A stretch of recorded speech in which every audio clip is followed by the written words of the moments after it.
Hello friends, welcome to your channel IGNOU learning centre. आज के इस वीडियो में हम देखने वाले हैं FST1 विज्ञान एवं प्रौद्योगिकी में आधार पाठ्यक्रम 2020 में पूछे गए एग्जाम्स के क्वेश्चंस और उनके आंसर्स।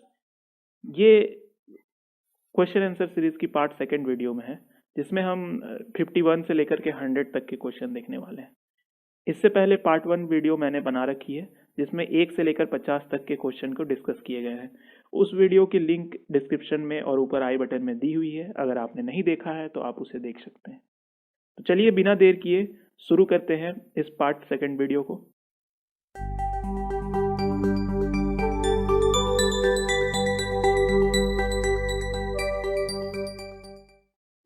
तो दोस्तों, ये 50 नंबर क्वेश्चन हो चुका था। आइए देखते हैं 51 नंबर क्वेश्चन को। 51 नंबर क्वेश्चन है, स्कर्वी बीमारी निम्नलिखित में से किसकी कमी के कारण होती है। तो एक बार आप सारे विटामिन से होने वाली बीमारियों को आप देख लीजिएगा, किस विटामिन से कौन सी बीमारी होती है। तो जो स्कर्वी बीमारी होती है वो विटामिन सी से होती है। जैसा कि आपको पता होगा कि विटामिन ए से रतौंधी बीमारी होती है, बी से बेरी बेरी होती है, के से जो बीमारी होती है वो है खून का थक्का ना जमना, और विटामिन सी से जो बीमारी होती है वो स्कर्वी बीमारी होती है। तो याद रखिएगा, डी से रिकेट्स होता है, ई से नपुंसक। तो इन सबको आप एक बार याद कर लीजिएगा। चलिए अगले प्रश्न की ओर बढ़ते हैं। निम्नलिखित में से सबसे पहले लेंस के माध्यम से छोटे जीवों को देखा, मतलब सूक्ष्म जीवों को सबसे पहले किसने देखा, किसने खोज किया, ये आपसे पूछा गया है। तो सूक्ष्म जीवों की जो खोज है वो एंटोनी वॉन लीवनहॉक ने की थी। तो यही इसका सही आंसर हो जाएगा, ऑप्शन नंबर 2, एंटोनी वॉन लीवनहॉक। इन्होंने ही सूक्ष्म जीवों को सबसे पहले देखा था।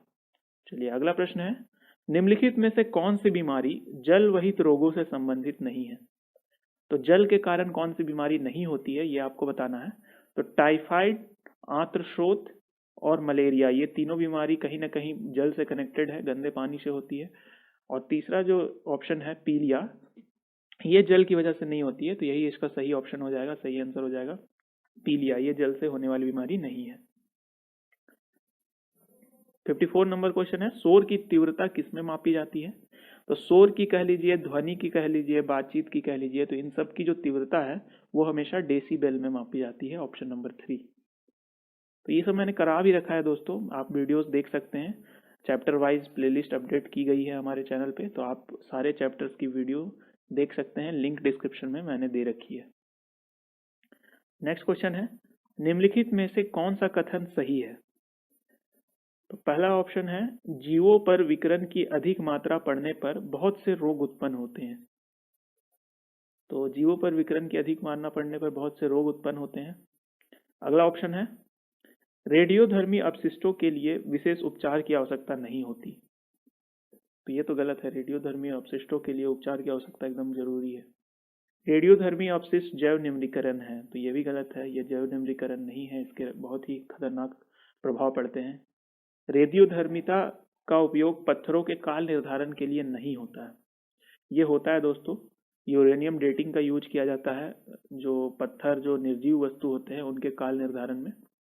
तो इसका जो ऑप्शन नंबर 1 है वो बिल्कुल सही है, जीवों पर विकिरण की अधिक मात्रा पड़ने पर बहुत से रोग उत्पन्न हो जाते हैं। तो यही इसका सही आंसर हो जाएगा, ऑप्शन नंबर 1। अगला क्वेश्चन है, सुपोषण के कारण होता है। तो सुपोषण किसके कारण होता है ये आपसे पूछा गया है।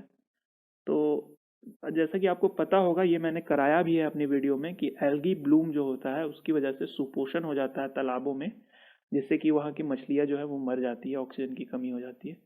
तो यही होता है सुपोषण। तो इसमें एल्गी ब्लूम हो जाता है, जिसे हिंदी में शैवाल प्रस्फुटन कहते हैं। तो इसका सही ऑप्शन हो जाएगा, ऑप्शन नंबर 1, शैवाल प्रस्फुटन। आपको अगर ऑप्शन समझ में ना आए दोस्तों, मैंने पिछले वीडियो में भी बोला था कि आप इंग्लिश वाले जो ऑप्शन है उसको रेफर कर सकते हैं, क्योंकि बहुत से क्वेश्चन ऐसे होते हैं जो एक लैंग्वेज में समझ में नहीं आते, तो हमको उसे दूसरे लैंग्वेज में एक बार जरूर पढ़ लेना चाहिए। नेक्स्ट क्वेश्चन है, भोपाल दुर्घटना का संबंध किससे है। तो भोपाल गैस त्रासदी जो हुई थी वो किस गैस के कारण हुई थी, तो ये आपको बताना है। तो उसमें जो गैस हुआ था, वो हानि जहरीला गैस जो था वो मिथाइल आइसोसाइनाइड था। तो मिथाइल आइसोसाइनाइड की वजह से ही भोपाल गैस दुर्घटना हुई थी। इसका ऑप्शन जो 2 है वो बिल्कुल सही है। अगला ऑप्शन है कौन सा नवीकरणीय संसाधन है। नवीकरणीय संसाधन कौन सा है, यानी कि जिसको हम बार बार उपयोग में ला सकते हैं, वो कौन सा है। तो जैसे कि आपको पता होगा कि पेट्रोल जो है वो एक बार यूज होने के बाद खत्म हो जाता है, वैसे ही गैस भी और डीजल भी। लेकिन पानी जो है वो मानसून के रूप में दोबारा हमें मिल सकती है और समुद्रों में भी है। तो जो पानी है वो एक नवीकरणीय संसाधन है।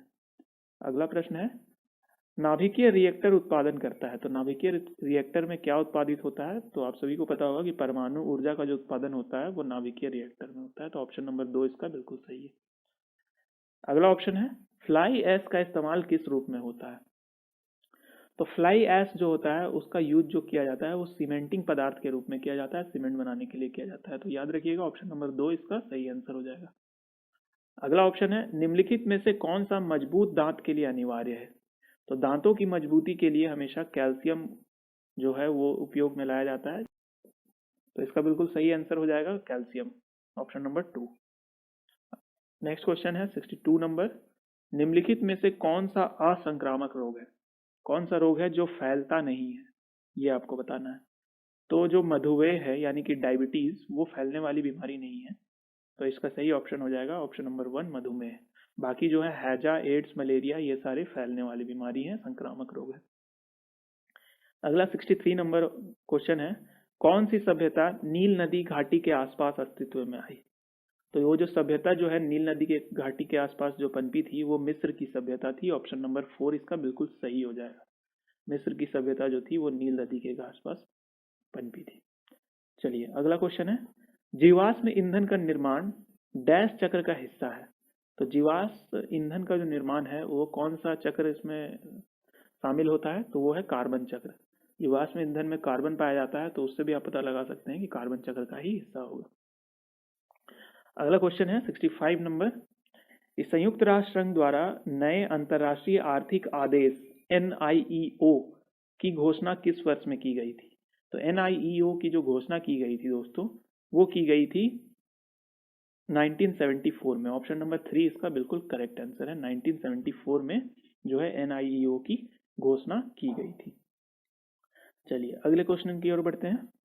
66 नंबर क्वेश्चन है विकासशील देशों के प्रशिक्षित मानव संसाधन का बेहतर अवसर, आर्थिक लाभ व रोजगार के लिए विकसित देशों में पलायन की घटना क्या कहलाती है।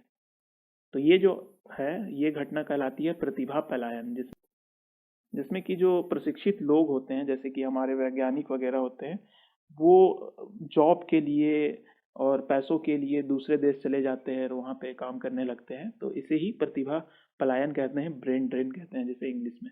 याद रखिएगा ऑप्शन नंबर 3 इसका सही आंसर हो जाएगा। अगला क्वेश्चन है प्लवमान कार्यों और द्रव स्थैतिक अध्ययन में योगदान के लिए किस वैज्ञानिक को आज भी याद किया जाता है। तो द्रव स्थैतिक अध्ययन में जो योगदान दिया था वो आर्किमिडीज ने दिया था, द्रव का सिद्धांत। तो द्रव का जो सिद्धांत है वो आर्किमिडीज के दिया था, इसलिए ऑप्शन नंबर 1 जो है वो बिल्कुल सही हो जाएगा। आर्किमिडीज का सिद्धांत जो है द्रव स्थैतिक अध्ययन में योगदान के लिए।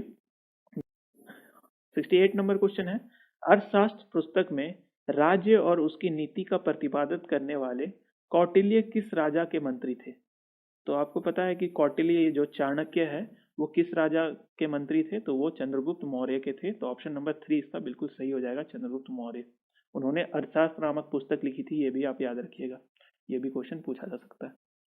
अगला क्वेश्चन है नाभिकीय रिएक्टर में इस्तेमाल होने वाला विमंदक कौन सा है। मॉडरेटर जो है नाभिकीय रिएक्टर में यूज होता है वो विमंदक है ग्रेफाइट। ग्रेफाइट का यूज किया जाता है नाभिकीय रिएक्टर में विमंदक के रूप में।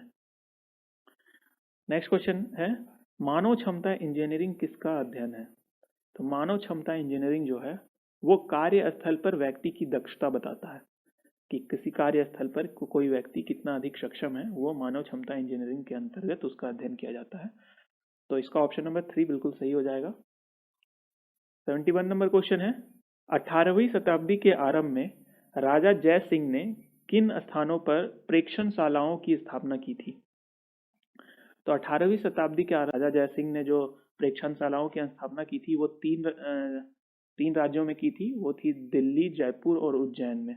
तो ऑप्शन नंबर 1 इसका बिल्कुल सही हो जाएगा, दिल्ली, जयपुर, उज्जैन में राजा जय सिंह ने स्थापना की थी, याद रखिएगा। 72 नंबर क्वेश्चन है तंत्रिका प्रेषित्र यानी कि न्यूरोट्रांसमीटर।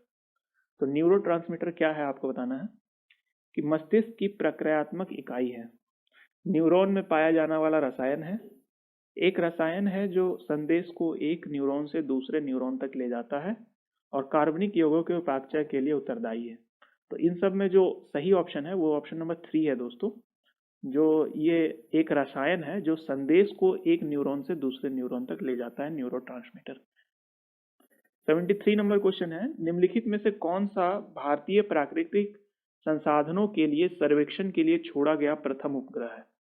तो प्राकृतिक संसाधनों के सर्वेक्षण के लिए छोड़ा गया, प्रथम उपग्रह नहीं पूछा है, ये प्राकृतिक संसाधनों के सर्वेक्षण के लिए पूछा है।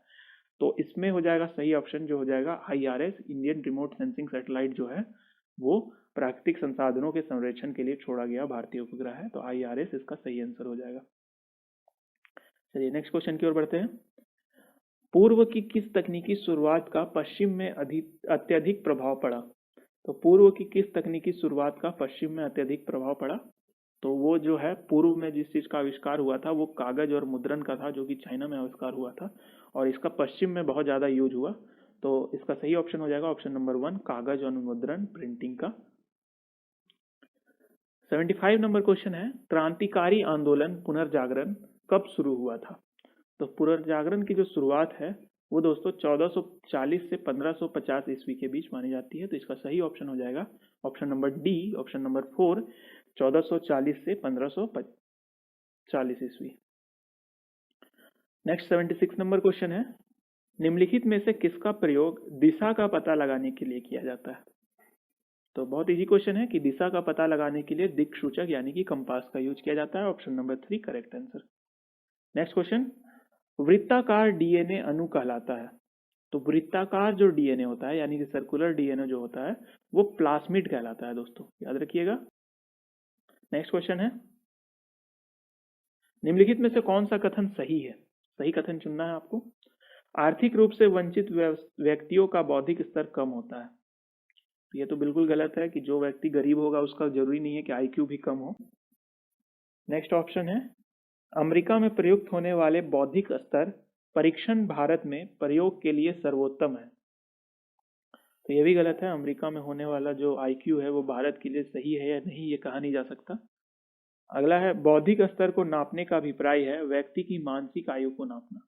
तो ये बिल्कुल सही हो जाएगा दोस्तों कि बौद्धिक स्तर यानी कि IQ जो है व्यक्ति की मानसिक आयु को ही बताता है। तो ऑप्शन नंबर 3 बिल्कुल सही हो जाएगा। नेक्स्ट क्वेश्चन है, अलीगढ़ वैज्ञानिक समाज की स्थापना किसने की? तो अलीगढ़ वैज्ञानिक समाज की जो स्थापना की थी वो की थी सैयद अहमद खान ने। याद रखिएगा 1864 ईस्वी में सैयद अहमद खान ने अलीगढ़ वैज्ञानिक समाज की स्थापना की थी 1864 में। तो option number 2 correct answer. 80 number question है, पियाजे के मानसिक विकास के सिद्धांत के अनुसार 11 वर्ष और उससे अधिक वर्ष के बच्चे जो होते हैं वो कैसे होते हैं वो आपको बताना है। तो इसमें जो सही ऑप्शन हो जाएगा वो हो जाएगा परिकल्पनात्मक स्थितियों का प्रयोग करके सोच व तर्क वितर्क कर सकते हैं। ये पियाजे ने बताया था अपने सिद्धांत में कि परिकल्पनात्मक स्थितियों का प्रयोग करके सोच व तर्क वितर्क कर सकते हैं 11 वर्ष या उससे अधिक वर्ष के बच्चे। तो ऑप्शन नंबर 1 इसका करेक्ट आंसर हो जाएगा। नेक्स्ट क्वेश्चन है क्वेश्चन नंबर 81, ग्रह कक्षाएं। ग्रह की कक्षाएं कैसी होती है? तो आप सभी को पता होगा कि ग्रह की जो कक्षाएं होती है वो दीर्घवृत्तीय होती है यानी कि इलिप्टिकल होती है। चलिए नेक्स्ट क्वेश्चन की ओर बढ़ते हैं। बेंगलोर स्थिर भारतीय विज्ञान संस्थान की स्थापना किसके द्वारा की गई थी? तो बेंगलोर में जो भारतीय विज्ञान संस्थान है उसकी स्थापना जो की गई थी वो की गई थी जमशेदजी टाटा के द्वारा। तो ऑप्शन नंबर 3 इसका बिल्कुल करेक्ट हो जाएगा। जमशेदजी टाटा ने ही भारतीय विज्ञान संस्थान की स्थापना की थी। नेक्स्ट क्वेश्चन, प्रतिवर्त किससे संबंधित है? तो प्रतिवर्त जो है यानी कि प्रतिवर्ती क्रिया आपने सुना होगा वो किससे संबंधित है? तो प्रतिवर्ती जो क्रिया है वो परिधीय तंत्रिका तंत्र के अंतर्गत आती है, परिधीय तंत्रिका तंत्र। नेक्स्ट क्वेश्चन है 84, विशिष्ट कार्य करने के लिए एकल चिप पर बनाए जाने वाली अधिकांश अर्धचालक युक्तियां कहलाती हैं। तो एकल चिप पर बनाए जाने वाली अधिकांश अर्धचालक युक्तियां जो है सिंगल चिप पे बनाए जाने वाली जो सेमीकंडक्टर जो डिवाइसेस होते हैं उन्हें ही हम एकीकृत परिपथ यानी कि इंटीग्रेटेड चिप कहते हैं। आईसी जिसे कहा जाता है एकीकृत परिपथ। तो इसका सही आंसर हो जाएगा ऑप्शन नंबर 2 एकीकृत परिपथ। नेक्स्ट क्वेश्चन है 85 नंबर। शुक्र और अरुण ग्रह के अलावा सभी ग्रह अपने अपने अक्षों पर किस दिशा में घूमते हैं? ठीक है, तो शुक्र और अरुण ग्रह को छोड़कर बाकी जितने भी ग्रह हैं सभी अपने अपने अक्षों पर दक्षिणावर्त घूमते हैं, यानी कि पश्चिम से पूरब की ओर घूमते हैं। पश्चिम से पूरब या दक्षिणावर्त घूमते हैं बाकी सभी ग्रह, जिसमें कि पृथ्वी भी आती है। लेकिन शुक्र और अरुण ग्रह जो है वो हमेशा वामवर्त घूमते हैं। ठीक है, याद रखिएगा, वामवर्त यानी कि पूरब से पश्चिम की ओर घूमते हैं शुक्र और अरुण ग्रह। नेक्स्ट क्वेश्चन, लेजर प्रकाश का गुणधर्म है डैश। लेजर प्रकाश का गुणधर्म है, तो लेजर का जो गुणधर्म है वो क्या है, तो ये आपको बताना है। 86 नंबर इसका आंसर हो जाएगा संसक्तता। संसक्तता जो है ऑप्शन नंबर 2 वो लेजर प्रकाश का गुणधर्म है, जिसे कोहेरेंस भी कहा जाता है। अगर आपको इसका मीनिंग समझ में न आए तो आप प्लीज इंग्लिश वाले वर्जन में भी जाके एक बार देख लीजिएगा, वहां पे शायद आपको समझ में आ जाए। और ये क्वेश्चन मैंने कराया भी हुआ है अपने वीडियोज में कि कोहेरेंस क्या होता है, तो आप उस वीडियोस को देख सकते हैं। मैंने प्लेलिस्ट की लिंक डिस्क्रिप्शन में दे दी है और ऊपर आई बटन दबाकर भी आप उस वीडियो में जा सकते हैं।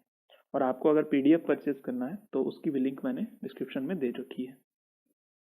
आयोडीन की कमी से कौन सा रोग होता है?